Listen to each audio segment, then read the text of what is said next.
this is my bullet journal. My name is Jessica Miller, and many people know me as being very organised. I am in fact the opposite of organised, and this is my trick into convincing people how to be organised. That'd be a really good name for the title. How to trick people into thinking that you're fucking organised. I love it. As a little disclaimer, number one, I'm filming the sound on my phone, so it's going to be fucking shocking regardless. Number two, I have a dog who snores, and also number three, I'm illiterate as fuck, so if I make no sense, you know why. Okay, let's go. I would watch the... See, I fucked up on my first go. The person who created the bullet journal was a guy called... Let me just quickly Google this shit. It's called Ryder Carroll. I don't know if that's how you pronounce his name, but that's how I'm pronouncing his name today. He designed it because the normal planner that we see with like Monday, Tuesday, Wednesday, Thursday, Friday, Saturday, Sunday, it was too restrictive for him. He wanted to take notes, and he wanted to make his own like structure basically. That's how I felt for a really long time when I was using other planners, and this has given me so much more freedom. So watch his video about the structure he uses, the method he does it. It's only like 2 minutes long or whatever, and then when you've done that, watch mine, because this is an adaptation. It's totally different to the kind of principles that he wanted, and therefore mine's is I'm just showing you. Why the fuck can I not speak English? So this book is showing you how I did it in 2017. I have got my new 2018 diary here ready to go, which I'll flick through as well, but mainly I just want to show you what went wrong, what went well, what I would do again in this one. So yeah, so the book that I use is called, I don't know how to pronounce this exactly, but I call it the leuchtturm, but it might be something completely different. I'll link this below from Amazon. It's like £12 to £15 depending on when it goes on offer. It's a plain black book, and then I stick my fucking hipster ass dramatic labels on it. For the labels, by the way, I use this Dymo embosser label maker. I think it is just called Dymo embosser. I like black and white because I'm a basic bitch, but you can get loads of different colours of these labels and stuff going on. Yeah, when you get the book, it's pretty fresh. The one that I like to go for is the book with the dots, I guess. You can get squares, you can get lines, or you can get it blank, but this way I like to draw out some boxes and some things that you're going to see in here. And then what you'd also need are some pens. So I've got like 4 coloured pens, which I like to vary in colour to mark them off. My favourite pen to actually write in this bullet journal with is the handwriting pen. I think this is just like one for kids that you used to get in school, the Beryl ones. They're so handy. They're quite cheap to buy online, and I think personally they do make my handwriting so much better, as you can see in the book. Yeah, I think it looks really neat to have like a proper good nice black thick pen. So opening up to the first page, also I have marked off some personal information in this book, like my telephone number. Just DM me if you want my telephone number, because I need the attention. And this is a little homage to Casey Neistat, who puts this on his stuff. I'm just being a bit funny. So moving on, the first page that this gives you is called the index page. What that means is everything you put in this book is actually labelled, so every page has its number. That means it's easy to flick through what you need to find. So whether you've written a weekly spread, a monthly planner, a note page, whatever you've written, you can flick to it really quickly. So some examples I've got here: some YouTube video ideas, I've got my monthly trackers, I've got my management notes from work, I've got some film ideas. There's lots of different things I can easily flick to. So if I want to say shit I need to buy, that's typical Jessica Miller, isn't it? You just go straight to page 56 and you're at shit I need to buy. Magic. On the first page, I did take a lot of inspiration, by the way, from Pinterest, because there are some serious bullet journal blogger loving babes out there, that's all I'm going to say. And they're super helpful for deciding how you want to lay it out. Some people like to lay it out really fucking dramatic. I'm going to insert some pictures here and give you the names. Some people like to do it really beautifully with loads of artwork and making it really visual, like an art book. And some people like to keep it really simplistic. As you're about to see, I keep mine pretty simplistic because if I had to make it hard work, I wouldn't do this. I keep it as simple as possible. Yeah, so on my first page here, somebody recommended I do my resolutions or life or yearly goals, I guess is another word to use. I think it's always important to set goals and tra-la-la, all of that stuff. Obviously I've nailed 2017 because I'm the freaking kindest, most social person you will ever meet. And I've taken photos of everything. And people will tell you how much I piss them off with that. Then you've got your key. This is different to the one that he has in his book. He has a dot for a task. I really like doing tick boxes. It's what I've kind of been used to growing up, like ticking off a box and being like, yep, done, amazing. I do a cross for a task completed, and if I can't do it on that day, it's called like task migration, where you dedicate another day, just a little arrow to be like, nope, that's gonna have to wait, like most of my life. So this is the first page of my 2017 planner. I decided to do it in blocks of 6 months, so 6 months and then 6 months. As you can see, I really ran out of space in my new bullet journal. I'll quickly show you the way that I've decided to do it in 3-month blocks instead, so that you have the whole month here and then enough space to write out important dates. Here I got just as far as birthdays, and I think I just totally ran out of room, and then I just stopped using it because I was tired of trying to squidge it in. You can see how little I actually used it on this side of the year. I just put loads of shit about next year, but that is secretive. So this is a good idea, but I think I'm going to stick to using the new format and see how that one goes instead, because I think it's just it looks cluttered, and I never even referred to it because I didn't put anything important in there. So moving on to the next part, if you hear that subtle snore, that is my dog Inga Pinga Delphinia Spice Miller. Back to the video. So here we have February. It's the month in which I started my bullet journal. Who knew I could let something go on for so long? Anyway, you have all the dates down here, the 1st to the 28th. Why did I write 38? What the fuck is wrong with me? 28th. February is a short month. Then we have your... you're being extremely loud. I decided to split mine up into morning, afternoon and evening. It's quite easy for me to like visualise my day in 3 blocks like that. It doesn't mean that I do something in every 3 block. I have free time, obviously. What I will do though is if I'm doing an early shift at work and goes into the afternoon, I try and block out the space with this line to be like, nope, I'm busy in this time, if that makes sense. So this signifies practically my whole day at work. That's so nice. So if I look at my journal and be like, okay, when are you free? I look for the kind of empty blocks and I'm like, well, I'm free Saturday and Sunday, kind of in the afternoon, but not in the evening.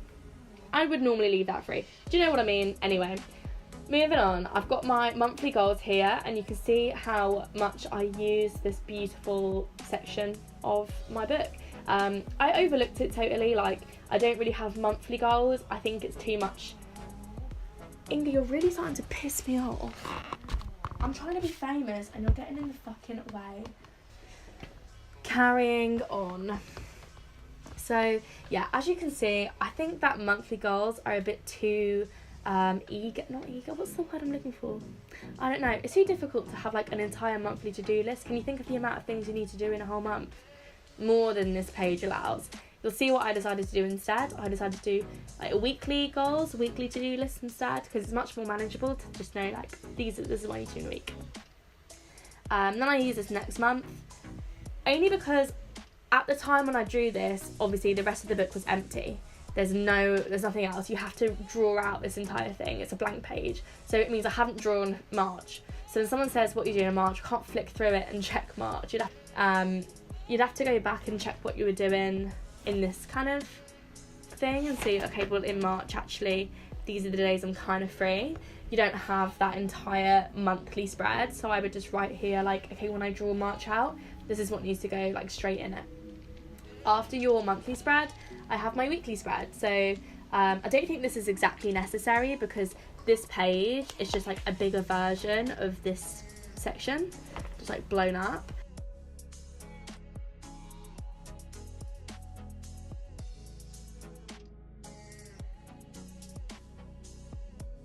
I don't think it's 100% necessary because I think that this is more than sufficient to be like, I know exactly what I'm doing at exactly what time. But you can put some further information, like what room I was in at uni, or like what, you know, where exactly the address is or where I need to be, exactly what times and things like that. It's kind of useful. Here I've got my weekly to-do list. In my entire bullet journal, this is the part I focused on and actually like used the most, 100%, million percent.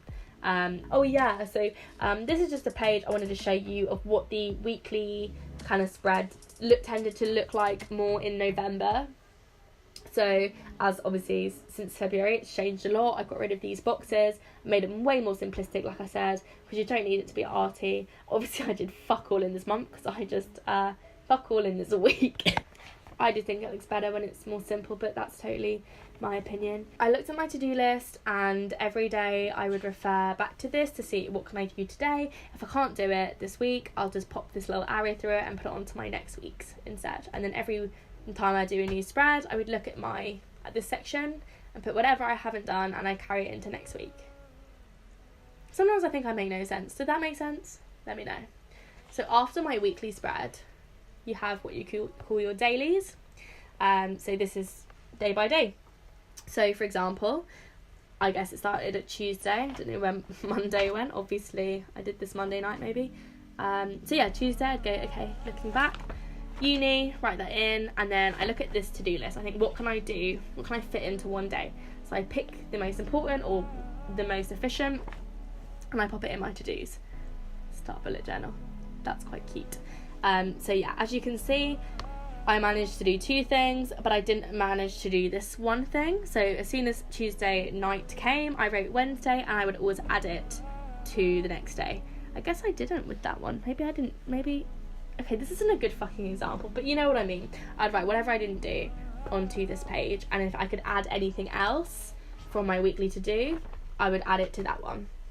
So then I'd go through it, and every day I'd draw a line and start a new one.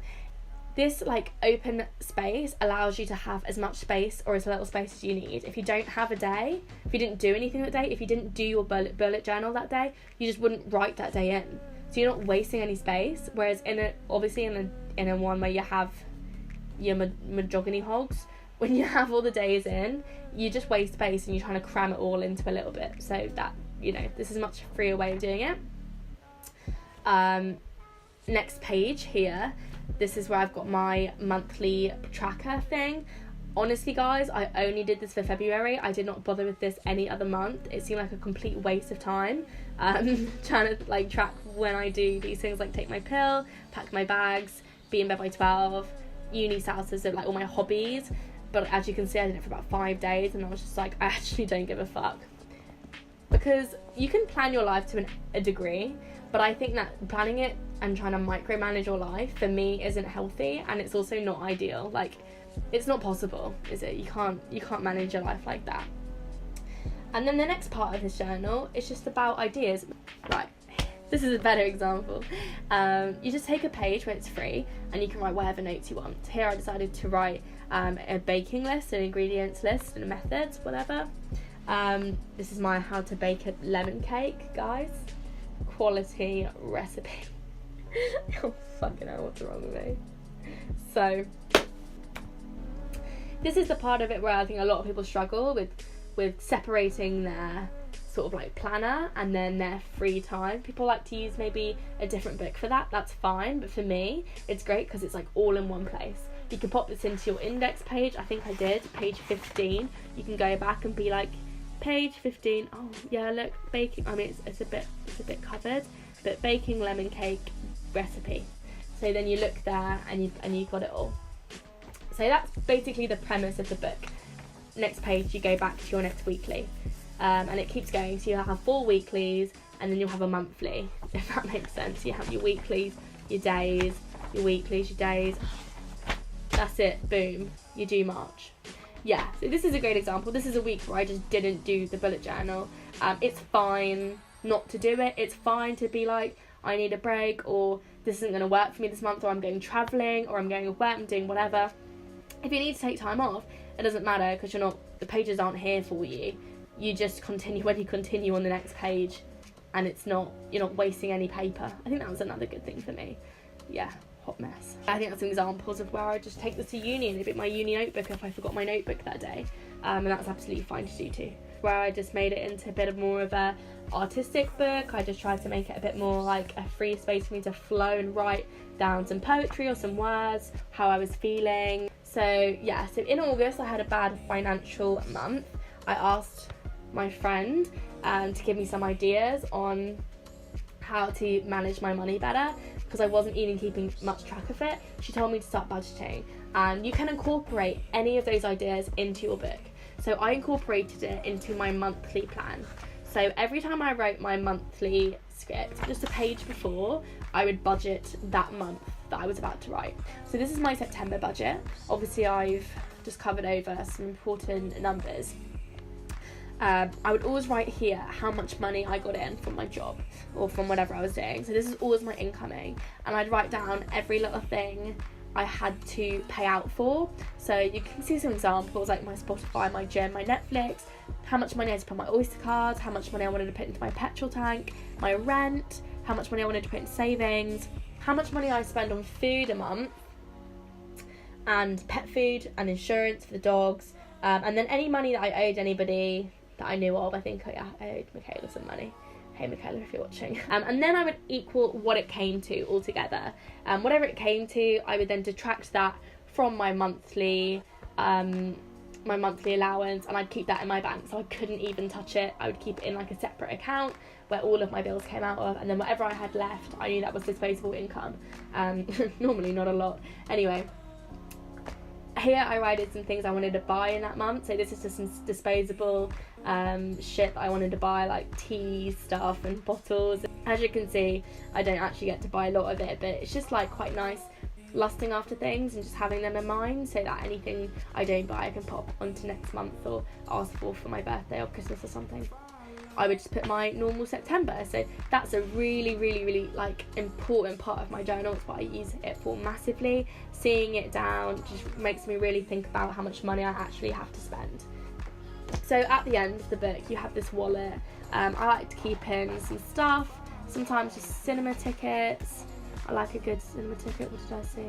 Dunkirk, or any like prescriptions as well. Keep them all in the wallet. It keeps it all together and it keeps it all safe. It's like my little life wallet. So that is generally what I did for 2017. I've got my 2018 one here, ready to start new shit. Apparently it's pretty fucking blank. All I've done so far, because obviously it's not quite the new year yet, all I've done is write out some more resolutions and then write out these kind of like monthly spreads. January one looks like right now, and it's completely bare. Sorry, I just have to cover something up here which I didn't plan I was going to show. This is what it looks like at the beginning. It's really, really empty. I'm just keeping a good next month instead of monthly goals. I'm just doing whatever I need to do, like to-do list from next month, and then any like really important dates like that. But other than that, so remember when I said I don't like this idea and I'm not going to use a monthly tracker? In my new 2018 one, I think what you'll see on top of my weekly is just here. So I'm going to try and do a weekly tracker instead, because it's much more manageable. Things like cleaning Inga's face back in my bag and my hobbies and stuff, and do that weekly instead of monthly, so that I'm not constantly like flicking back and referring to stuff. That is pretty much it. That is the bullet journal. Obviously I know that was so fucking illiterate, but I just wanted to show you because I know a lot of people ask me about it when I pull it out, and I'm like, oh yeah, when can I schedule you in? People are like, what? Like, you wrote all of that? Like, that's really intense, that's really crazy. It's not hard to do. I think it just takes dedication and perseverance. It's been so helpful for me, and anyone can do it. Give it a go. Let me know what you think. If I can answer any more questions for you, then I will. Just bell me. That was so fucking taxing. This is why I don't make videos. Can nobody message me like I don't give a fuck about your journal because of how much time I spent making this film for you arse-wipes. Thank you for watching my film about it. How do I look cute? How do girls look cute when they lie down? Yes. Thank you for watching my video. I hope it's inspired you to make one. And if this video was shit, then just go and watch the original video because it was so much better than mine. Cheryl. Holla, bad girl. Does that look cool? Is it even focusing? Can you fucking focus for 5 fucking minutes? I swear to God, what a useless piece of shit.